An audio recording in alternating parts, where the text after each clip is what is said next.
गुरु प्यारी साध संगत जी, राधा स्वामी जी। प्यारी साध संगत जी, आप सभी के भीतर बैठे कुल मालिक को प्रणाम। आप सभी को प्रणाम। संगत जी, आज के इस खास रूहानियत भरे सत्संग में श्री गुरु नानक साहिब जी की वाणी ली गई है। श्री गुरु नानक साहिब ने आज के इस सत्संग द्वारा हमें यह समझाया है, संसार से हमें दुख क्यों उपलब्ध होता। साथ ही आज के सत्संग में आपने नाम के बारे में भी बड़े ही विस्तार पूर्वक समझाया है और सिमरन करने के सही ढंग के बारे में भी बड़े ही विस्तार पूर्वक फरमाया हुआ है। आप सभी सत्संगियों से यही विनती है, आज के सत्संग को ध्यानपूर्वक अंत तक जरूर श्रवण करें और आप द्वारा बताए गए इस उपदेश को अपने हृदय में जरूर उतारें। आप द्वारा दिया गया यह उपदेश जो कि नाम की महिमा से भरा है, इस उपदेश को सुनने से पहले हम जरा नाम के बारे में समझ लेते हैं। नाम क्या है? हम जब भी सत्संग घर में सत्संग सुनने जाते हैं, सदगुरु का सत्संग सुनने चाहते हैं या पुराने संत महात्माओं की वाणी उठाकर पढ़ते हैं, तो हमें उसमें नाम का जिक्र जरूर मिलता है। यह नाम कोई लिखने या पढ़ने वाला नाम नहीं, यह नाम उस धुन की ओर इशारा है जो हम सबके घट में गूंज रही है। जैसे संसार के पदार्थ, संसार की चीजें, जैसे कि धन हो गया, हमें संसार से जोड़ता है, इसी तरह यह नाम का जो धन है, नाम की यह जो धुन है, यह हमें परमात्मा से जोड़ती। अगर हमें संसार में उन्नति करनी है तो हमें संसारिक चीजें इकट्ठी करनी होंगी, संसारिक पदार्थों से अपना संबंध जोड़ना होगा। पर यदि हमें मालिक के दूर दरगाह में प्रवेश हासिल करना है, सचखंड में जाना है, उसके लिए उस मालिक ने यह नाम की धुन हम सबके भीतर रखी हुई है, ताकि हम इसे सुनकर, इससे अपनी लिप को जोड़कर धीरे धीरे मन के बोझ से हल्के होते होते उस कुल मालिक के सच्चे धाम सचखंड में प्रवेश कर सके। यह नाम जब भी किसी को सुनाई पड़ता है तो धुन के रूप में सुनाई पड़ता है, और जिसे भी सुनाई पड़ता है अपने ही भीतर सुनाई पड़ता है, मन के शोर से परे जाकर सुनाई पड़ता। नाम की महिमा से भरा यह सत्संग, इसे अपने हृदय में जरूर उतारें। आइए श्री गुरु नानक साहिब द्वारा दिए इस उपदेश को ध्यान पूर्वक श्रवण करते। सत्संग के वचन हैं, शब्दे धरती शब्द आकाश, शब्दे शब्द भया प्रगास, सगल सृष्टि शब्द के पाछे, नानक शब्द घटे घट आछे। संगत जी, श्री गुरु नानक साहिब नाम क्या है इसके बारे में समझाते हुए फरमाते हैं, यह सारी धरती, यह आकाश, यह सारा ब्रह्मांड उसी शब्द की ताकत से बना है। वह जो शब्द है वह हर जीव के भीतर मौजूद है, लेकिन दुख की बात यह है, हम सारी उम्र बाहर ही बाहर खोजते रह जाते हैं, और जो चीज हमारे भीतर मौजूद है हम उसकी तरफ कभी ध्यान ही नहीं देते। परमात्मा भी हमारे भीतर मौजूद है, नाम भी हमारे भीतर मौजूद है, और यही दो कीमती चीजें ऐसी हैं जिसे हासिल करके हमारे जीवन में आनंद हो सकता है, दुख दूर हो सकता है। लेकिन यह बड़े दुख की बात है कि हमें ना तो नाम के बारे में कुछ पता है, न उस कुल मालिक के बारे में कुछ पता है। क्यों? क्योंकि पूरा जीवन हमने अपना ध्यान बाहर ही बाहर रखा, संसारिक चीजों की ओर ही रखा, संसारिक संबंधों की ओर ही रखा। ऐसे में अगर कोई कहे कि मुझे आनंद की प्राप्ति हो जाए, यह तो संभव नहीं है। संसार में सुख की प्राप्ति नहीं होती। संसार में केवल इस शरीर की पूर्ति की जा सकती है, अपने मन की पूर्ति की जा सकती, अपने प्राणों की पूर्ति के लिए, अपनी आत्मा की प्यास को मिटाने के लिए संसार से विमुख होकर अपने भीतर ध्यान करना होता है। अपने भीतर उतरते उतरते जब तुम उस नाम से जुड़ोगे, वह नाम तुम्हें मालिक का दर्शन भी करवा देगा। लेकिन बड़े दुख की बात है, हम केवल बाहर ही उलझे हुए। आज का जीव धन की खोज में, सम्मान की खोज में, रिश्तों की खोज में, सुख की खोज में बाहर ही बाहर भटके जा रहा है। लेकिन जिसने भी हमें बनाया है उस मालिक की खोज में कोई भी नहीं है। इसलिए बाहर सब कुछ होते हुए भी मन खाली है, बेचैन है और अशांत। संत महात्मा हमें बार बार समझाते हैं, जिस वस्तु को हम बाहर ढूंढ रहे हैं उसका असली स्रोत हमारे भीतर है। असल में हम बाहर क्या खोज रहे हैं? क्या हम बाहर धन खोज रहे हैं, सम्मान खोज रहे हैं या सुख खोज रहे हैं? हम खोज रहे हैं आनंद, लेकिन हमारा जो आनंद को देखने का ढंग है वह बड़ा ही भिन्न सा है। हम सोचते हैं धन होगा तो धन से हम अपना जीवन अच्छे से व्यतीत कर पाएंगे, फिर हमारे जीवन में आनंद हो जाएगा। हम सोचते हैं लोग हमें सम्मान देंगे तो हमें खुशी महसूस होगी, लेकिन बाहर से कुछ भी हासिल करते रहो, धन हासिल करते रहो, मान मर्यादा हासिल करते रहो, इससे अपने भीतर की अशांति दूर नहीं होने वाली, अपने भीतर सच्चे आनंद का जन्म नहीं होने वाला। इससे तो और भी ज्यादा परेशानियां बढ़ने वाली। जितना धन बढ़ता जाता है उतनी ही परेशानियां भी बढ़ती जाती हैं, डर भी बढ़ता जाता। जितनी आपके भीतर दूसरों से सम्मान लेने की इच्छा होगी उतना ही दूसरों से अपमानित होने का डर भी बढ़ जाएगा। इसलिए संसारिक चीजें केवल सुख ही नहीं देती, बल्कि वे अपने साथ अपनी तरह के दुख लेकर भी आती हैं। पर जो हमारे भीतर असल स्रोत है, असल आनंद का झरना है, अगर एक बार हमारी लिप उस नाम से जुड़ जाए तब फिर हमारे जीवन में जितना भी दुख है वह सब विलीन हो जाता है, या यूं कहो दुख होते हुए भी उस मालिक की रजा में रहने की ताकत आ जाती। हम मालिक की रजा तो नहीं टाल सकते।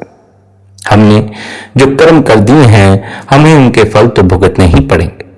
अब उसकी रजा में अगर हमें जिस तरह का भी फल भुगतने को मिले और हम भुगत लेते हैं तो धीरे धीरे हमारी आत्मा का जन्म होना शुरू हो जाता। पर जब हम अपने ही किए कर्मों का बोझ अपने से लेने से मुकर जाते हैं और उस मालिक की रजा को अस्वीकार करते हैं तो इससे हमारा दुख बढ़ता चला जाता है, मन बेचैन होता चला जाता है, हमारे भीतर की शांति विलीन हो जाती। श्री गुरु नानक साहिब हमें हमारी भूल बताते हुए फरमाते हैं, हमारी हालत उस इंसान के जैसी है जिसके घर में अनमोल खजाना रखा हुआ है, लेकिन फिर भी वह गली गली में भीख मांगता फिर रहा। यह हमारी हालत है। उस परमात्मा ने, कुल मालिक ने, उस मालिक ने हमारे भीतर नाम का खजाना रखा है, लेकिन हमारा ध्यान उस खजाने की ओर नहीं, बाहर के कुछ पल के लिए टिकने वाले खजानों की ओर। सिकंदर ने भी बड़ी शोहरत हासिल कर ली थी, लेकिन अंत में खाली हाथ ही जाना पड़ा। बाहर से हम भी अगर कितनी ही शोहरत हासिल कर लें, हमें भी खाली हाथ जाना पड़ेगा। बात तो भीतर की है।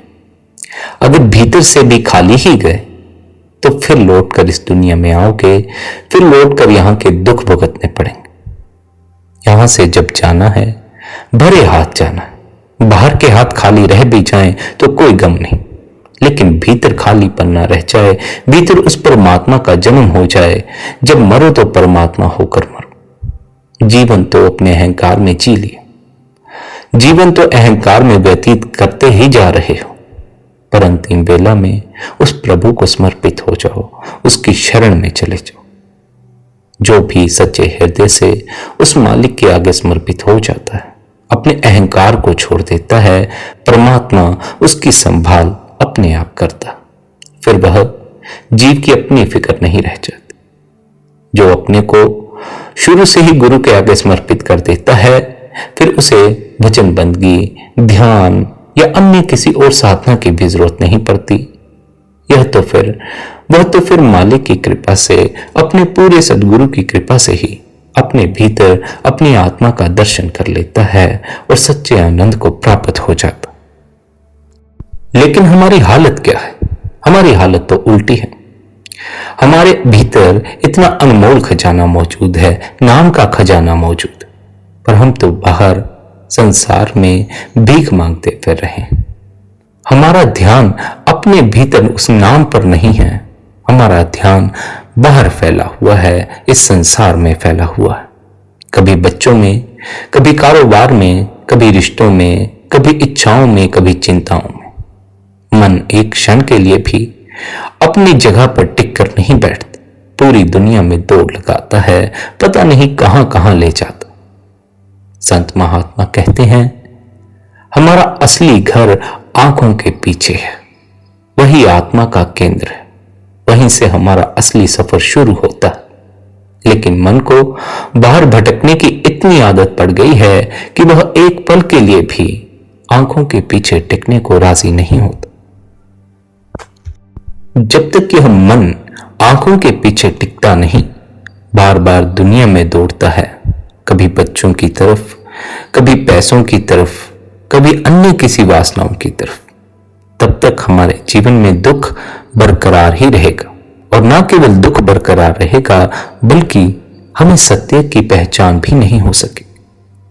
यह जो सत्य, जिसकी पहचान में आप यहां सत्संग सुनने आए हैं या गुरु की शरण में जाकर कोई विधि मांगते हैं, वह सत्य मन के शोर से परे है।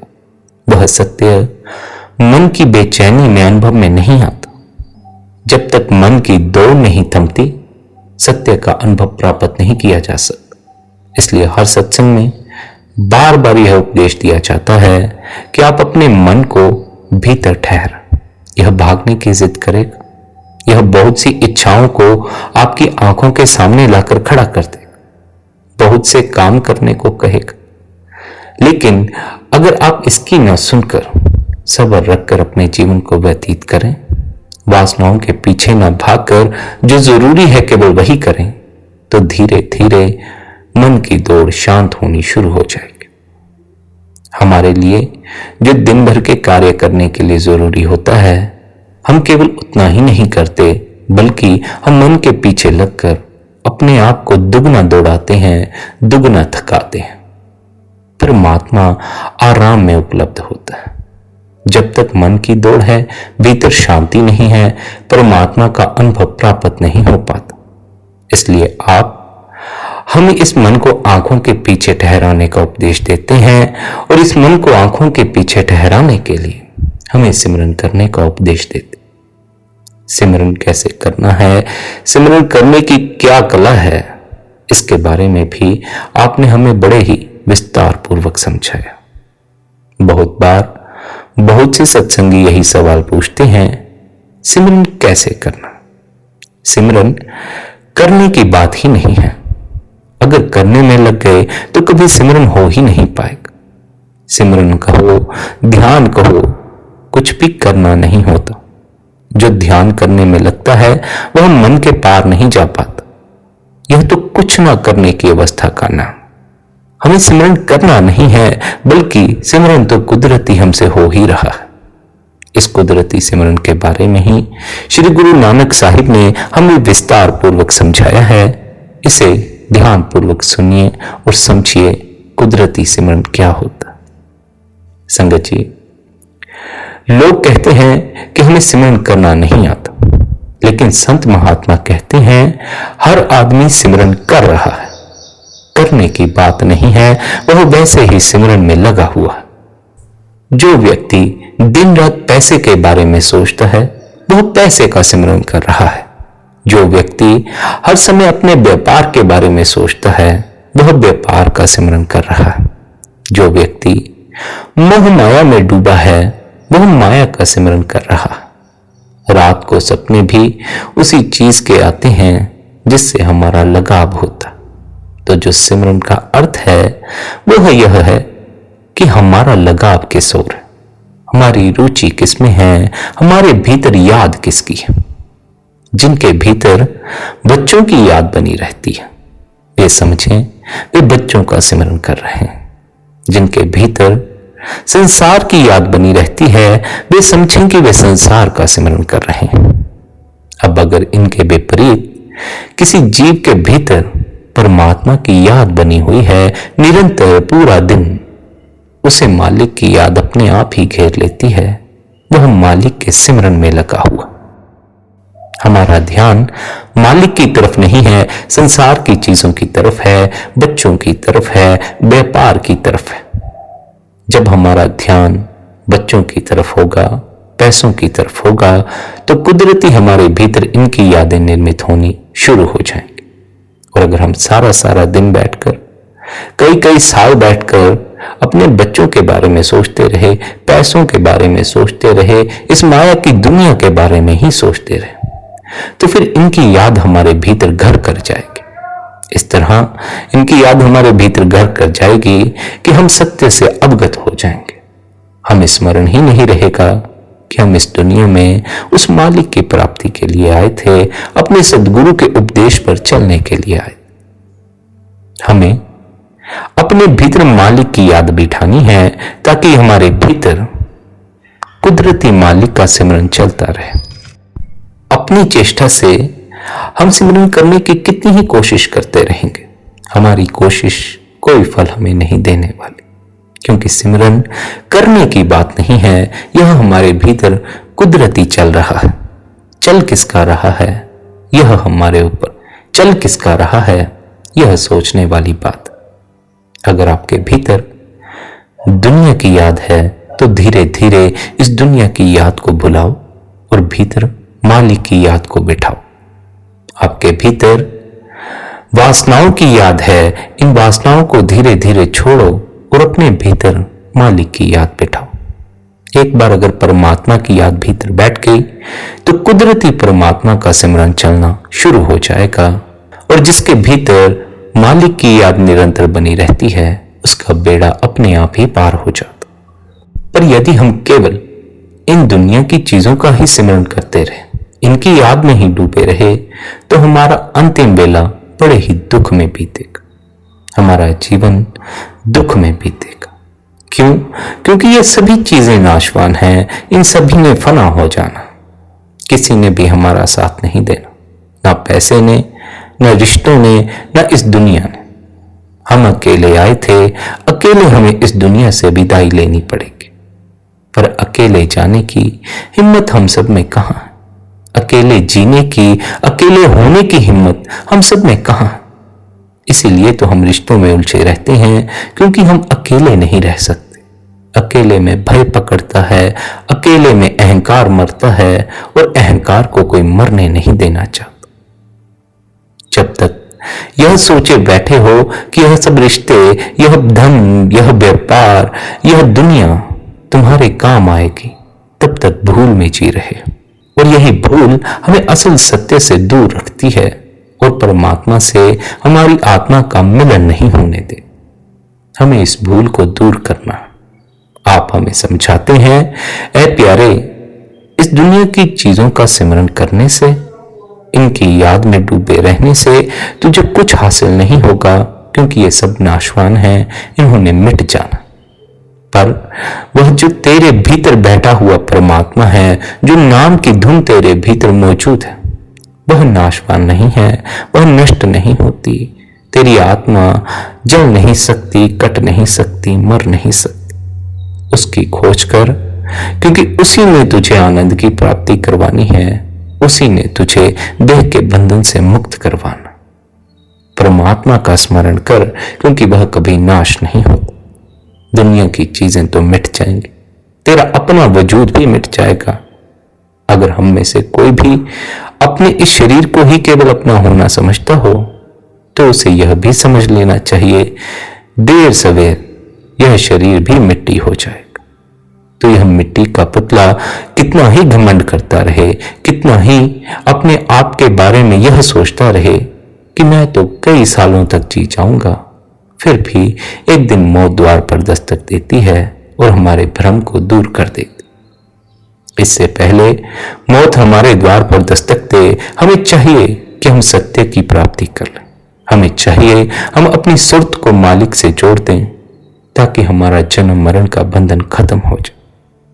अगर आत्मा परमात्मा से मिलन ना कर पाई, तो फिर से हमें जन्म लेना पड़ेगा।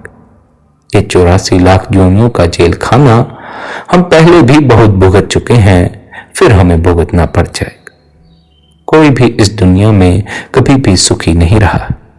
आप हमारे समय से पहले के लोगों के किस्से उठाकर देखें, हमारे समय के लोगों की किस्से उठाकर देखें, या हमारे से आगे आने वाली पीढ़ी के बारे में सोचकर देखें। हर तरफ विनाश ही विनाश दिखाई पड़ता है, दुख ही दुख दिखाई पड़ता। पहले के समय में भी चोरियां होती थी, हत्याएं होती थी, अपराध होते थे। इसलिए संत महात्मा उपदेश देते थे, बुरा मत करो, चोरी मत करो, ठगी मत करो। हमारे समय में भी यही सब होता है, चोरियां होती हैं, हत्याएं होती हैं, अपराध होते हैं। और हमारे समय के संत महात्मा भी हमें यही उपदेश देते हैं, बुरा मत करो, मालिक के आगे जवाब भी देना पड़ता। हमसे जो आगे समय आने वाला है उसमें भी यही सब होता रहेगा, चोरियां होती रहेंगी, हत्याएं होती रहेंगी। तब भी कोई गुरु आएगा और यही उपदेश देगा, बुरा मत करो, बेईमानी मत करो, ठगी मत करो। यह दुनिया कभी नहीं बदलती, समय बदल जाता है, उस समय में मौजूद लोग बदल जाते हैं, लेकिन इस दुनिया में सब वैसा ही बना रहता। दुख के कारण वैसे ही बने रहते हैं, सुख की कोई वजह नजर ही नहीं आती। और जो वजहें सुख की मालूम पड़ती हैं वे भी देर सवेर दुख में बदल जाती। जैसे बहुत से लोगों को यह भ्रम होता है, हमारे पास पैसा होगा तो हम सुखी हो जाएंगे, पैसा मिल जाता है तो भी सुखी नहीं हो पाते। बहुत से माँ बाप के पास बच्चे नहीं होते, प्रार्थनाएं करते हैं, मालिक हमें भी संतान चाहिए। मालिक की कृपा से संतान हो जाती, लेकिन देर सवेर वही संतान सिर दर्द बन जाती है। कोई पता नहीं कौन सा बच्चा आगे चलकर क्या बनने वाला। हम लोग सुख को बड़ी ही छोटी दृष्टि से देख पाते, उस सुख के पीछे जो बड़ा दुख है हम उसे देख नहीं पाते।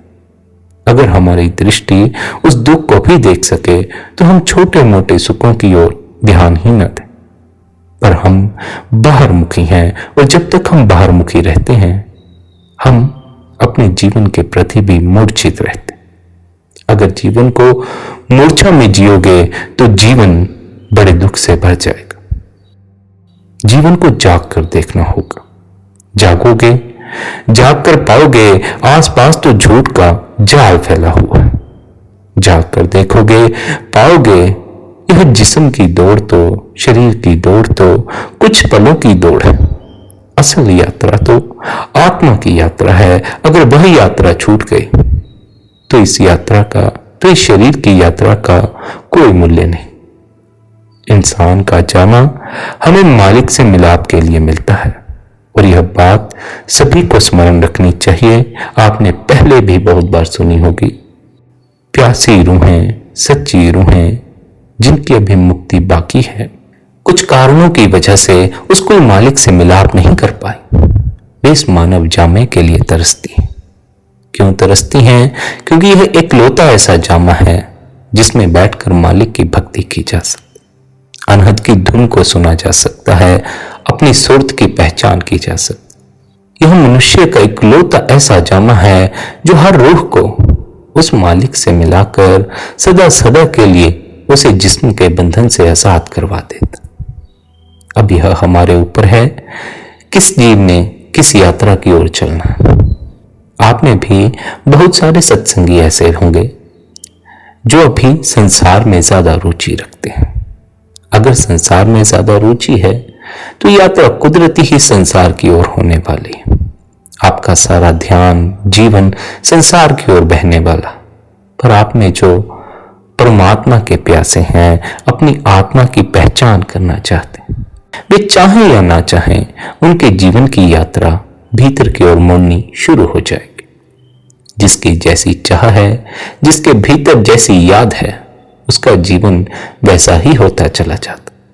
इसलिए संत हमें समझाते हैं, प्यारे, जब तुझे सिमरन करने की कुदरती आदत पहले से पड़ी हुई है तो तू इस दुनिया को याद मत कर, क्योंकि इसने फना हो जाना। बेहतर है तो उस कुल मालिक को याद कर जिसने तुझे मुक्ति देनी है, जिसने तुझे आनंद से भर देना। संगत जी, आप हमें बार बार भीतर की ओर इशारा क्यों कर रहे हैं? क्यों ध्यान को भीतर मोड़ने के लिए कह रहे हैं, यह समझ लेना भी बड़ा जरूरी है।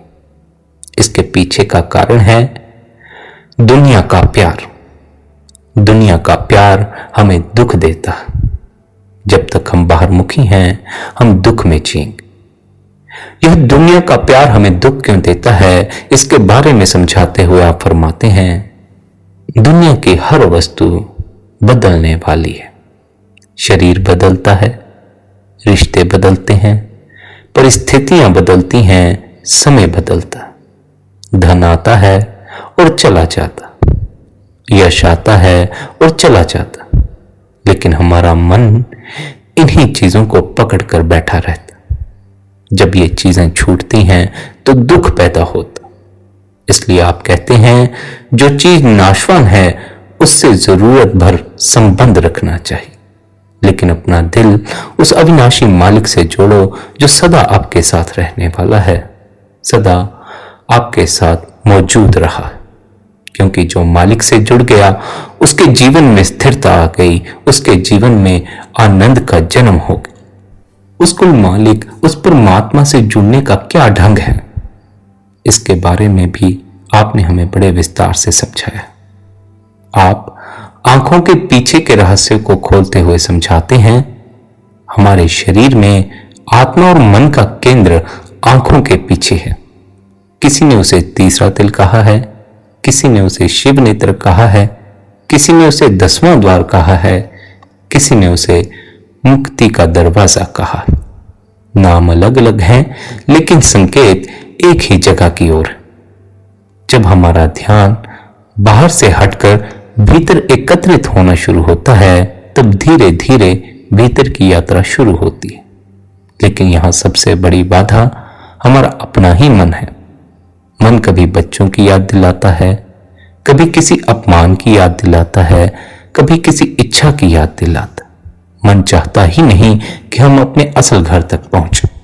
यही काम इसे काल ने दिया हुआ है। काल ने रूहों को अपने अधीन रखने के लिए इस मन को हमें सदा के लिए इस दुनिया में भुलाए रखने का उपदेश दिया। इस मन ने अपना कर्तव्य बखूबी निभाया। इस मन ने हमें दुनिया के धोखे में डाल दिया और हमें अपने असल घर की पहचान न हो सकी। यह कोई एक जन्म की बात नहीं है। कई जन्मों से इस मन ने हमें धोखे में डाला, इस दुनिया के स्वादों के धोखे में डाला, और अंत में हमें इस बात का पछतावा होता रहा है, हमने अपने जीवन को यूं ही बर्बाद कर दिया, उस मालिक की पहचान नहीं की। उस मालिक ने हमारे इस शरीर के भीतर नाम रखा हुआ है। अगर हम नाम की कमाई करते तो हमारा मालिक से मिलन हो जाता। नाम की कमाई का क्या अर्थ है? नाम की कमाई का अर्थ है अपने बिखरे हुए ध्यान को समेटना, अपने मन को मालिक की तरफ मोड़ना और सारा दिन उस कुल मालिक, उस परमात्मा की याद में डूबे रहना। आप फरमाते हैं, चाहे सुख मिले या दुख मिले, हर हालत में नाम की कमाई करते रहो। अगर दुख आए तो नाम की कमाई करो, अगर सुख आए तो नाम की कमाई करो। अगर कोई अपमानित कर जाए तब भी अपनी लिव नाम से जोड़े रखो। अगर कोई सम्मान दे जाए तब भी अपनी लिव नाम से जोड़े रखो, क्योंकि हर परिस्थितियां बदलती रहेंगी, लेकिन नाम ही वह आधार है जो कभी नहीं बदलता। नाम सदा आपके साथ मौजूद रहेगा, दुनिया की चीजें आपके पास रहें या ना रहें। आप कहते हैं हम सबके भीतर एक दिव्य धुन लगातार बज रही है। उसी को नाम कहा जाता, उसी को शब्द भी कहा जाता। वह मालिक की पुकार है। आत्मा को अपनी ओर बुलाता वह परमात्मा नाम का सहारा लेकर हमसे मिलन करता। लेकिन हमारी इंद्रियां बाहर की आवाजों में इतनी उलझी हुई हैं कि भीतर की धुन हमें सुनाई ही नहीं पड़ती। जैसे दिन में सूर्य मौजूद होता है लेकिन बादल उसे ढक लेते हैं, उसी तरह शब्द तो हमेशा से हमारे भीतर मौजूद है, लेकिन मन के विचार उसे ढक लेते। जब सिमरन के द्वारा, वचन बंदगी के द्वारा विचार शांत होने लगते हैं, तब भीतर की शांति महसूस होने लगती है और उसी शांति में शब्द की झलक मिलने शुरू हो जाती। आप फरमाते हैं, ऐ प्यारे, यह मानव जामा बार बार नहीं मिलता। हम लोग तो यह सोचकर बैठे रहते हैं कि हमारे पास अभी बड़ा समय, बुढ़ापे में भजन बंदगी कर लेंगे, जब फुर्सत मिलेगी तब भजन बंदगी कर लेंगे, पहले अपने संसार के काम काज निपटा लेते हैं, फिर मालिक को याद कर लेंगे। लेकिन समय किसी को कुछ बताकर नहीं आता, मौत किसी को कुछ बताकर नहीं आती। जो आज काम करना है उसे कल पर मत छोड़ो। आज ही भजन बंदगी में बैठना शुरू कर दो। आज ही अपने भीतर से दुनिया की याद को धीरे धीरे निकालो और उस मालिक की याद को बिठाना शुरू करो। जब मालिक की याद भीतर बन जाएगी, तुम्हें सिमरन भी करने की जरूरत नहीं पड़ेगी। सिमरन वैसे भी हम सभी कुदरती करते हैं, कर किसका रहे हैं यह हम सबके ऊपर निर्भर करता। जिसके भीतर जिस चीज की इच्छा या जिस चीज की वासना है वह उसी के सिमरन में लग जाए। जिसका ध्यान बाहर ना होकर भीतर की ओर है वह मालिक के सिमरन में लग जाए। हमें मालिक के सिमरन में लगना है। क्यों? क्योंकि आपने ऊपर फरमाया, दुनिया की चीजें नाशवान हैं, दुनिया दुख देती है। पर इसका अर्थ यह मत समझ लेना दुनिया दुख की नगरी। दुनिया दुख देती है हमारे अपने कारण, हमारी अपनी इच्छाओं और वासनाओं के कारण। दुनिया जैसी है हम इसे उस ढंग से नहीं देखते, हम इसे अपने नजरिए से देखते हैं और सबकी इच्छाओं और वासनाएं अपनी अपनी होने के कारण सबके देखने का ढंग भी अलग है। अगर हम अपनी इच्छाओं और वासनाओं को अलग रखकर इस संसार को भी एक क्षण के लिए ध्यानपूर्वक देखें तो इस संसार में ही हमें मालिक की झलक मिल जाए। पर क्योंकि हमारी अपनी ही धारणाएं हमें सत्य से दूर ले जाती हैं, इसलिए हम बार बार दुख के शिकार हो जाते हैं। इस धरती पर बहुत से संत महात्मा हुए हैं, उन्होंने सच्चे आनंद को प्राप्त किया। हम तो छोटे छोटे सुखों के पीछे भागते हैं, उन्हें भी हासिल नहीं कर पाते। इस दुनिया में सुख नहीं है, इस दुनिया में हम आनंदित नहीं हो सकते, ऐसा नहीं है। पर क्योंकि हमारी इच्छाएं और वासनाएं बड़ी अजीब हैं, इसलिए दुख हमारे जीवन से विदा ही नहीं होता। जो हो रहा है, जैसा हो रहा है, उस मालिक की कृपा से हो रहा है, उसकी रजा से हो रहा है। पर हमारी इच्छाएं, हमारी वासनाएं हमें मालिक की रजा के विपरीत ले जाती। इस वजह से हमारे जीवन में दुख का जन्म हो जाता। होना तो वही है जो उस मालिक की रजा है। अगर हम उसकी रजा में रहना शुरू कर दें, हमें धीरे धीरे हमारी भलाई नजर आनी शुरू हो जाएगी।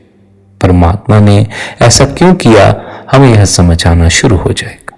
पर अगर हम उसकी रजा के विपरीत जा रहे हैं, जो होना है उस होने के विपरीत जा रहे हैं, तो उससे घटनाएं नहीं टाली जा सकती, परिस्थितियां नहीं टाली जा सकती, बस अपने आप को परेशान किया जा सकता है। और यही हम हर रोज करते। हम चाहते कुछ और हैं, हो कुछ हो रहा है। बस इसी कारण हम निरंतर बेचैन होते जा रहे हैं। अब इतना जिए हो, अपनी चेष्टा से जीकर देखने की कोशिश भी बहुत की होगी। अपनी चेष्टा, अपनी इच्छाओं, अपनी वासनाओं की पूर्ति के लिए बड़ी कोशिश की होगी। लेकिन अगर अपने पूरे जीवन को अब तक देखो तो पाओगे जो मालिक की रजा से हुआ वो सब बेहतर हुआ। जो अपनी इच्छाएं और वासनाएं थी, या तो उनके पूरा होने पर कोई दुख आ गया, या फिर बहुत सी इच्छाएं पूरी ही नहीं हुई, उनके पूरा ना होने का दुख भीतर घर कर गया। दुख हमारी उपज है, हमने दुख को जन्म दिया है उस मालिक की रजा से बाहर जाकर। इसलिए संत महात्मा समझाते हैं, प्यारे, अपने जीवन को मालिक की रजा में व्यतीत कर। परमात्मा सदा तेरे साथ। वही हो रहा है जो उस मालिक की रजा है। उसके अतिरिक्त, उसकी कृपा के बिना इस दुनिया में पत्ता भी नहीं हिलता। यहां जितने जीव जी रहे हैं, जिनके साथ जो हो रहा है, सब उसकी मर्जी है। पर बहुत से जीवों ने उसकी रजा के विपरीत जाकर अपने जीवन को नरक बना लिया। अगर हम उसकी रजा में रहते, हमारा जीवन अवश्य ही स्वर्ग बन जाता। मालिक की रजा में रहना हमें बड़ा कठिन मालूम पड़ता। क्यों? क्योंकि हमारा मन दुनिया का आशिक है, दुनिया को छोड़ना नहीं चाहता। परमात्मा हमसे दुनिया का मोह छुड़वा लेता है और हमें सदा सदा के लिए अपने धाम सचखंड में प्रवेश दिलवा देता। हम मन के कहे चलते हैं, संसार के स्वादों के आती हैं, इसलिए हम बार बार इस दुनिया में ठोकरें खाने के लिए आ जाते। हमें बार बार इस दुनिया में नहीं आना, इस मन के पीछे नहीं लगना, इसे मालिक की रजा में राजी रखना। वह कैसे होगा? जब हम निरंतर मालिक की याद में अपने को डुबाएंगे और मालिक की याद में लगे रहेंगे, तो उसके फलस्वरूप मन शांत होने लगेगा। मन जब शांत होने लगेगा तो अपने आप ही भीतर अनहद की धुन सुनाई पड़ना शुरू हो जाएगी। किसी को अनहद की धुन झिंगूर के रूप में, झिंगूर की आवाज के रूप में सुनाई पड़ती है, किसी को शंख के रूप में सुनाई पड़ती है, किसी को घंटे मर्दंग के रूप में सुनाई पड़ती।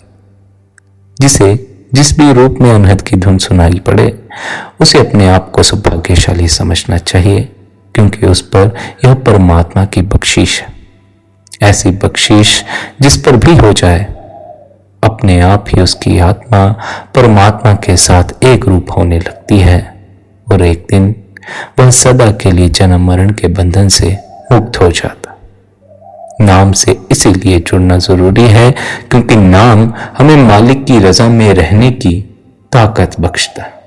जब हम मालिक की रजा में जीते हैं, हम आनंद में जीते हैं और हमें सदा सदा के लिए उस मालिक के साथ रहने का अवसर प्राप्त हो जाता।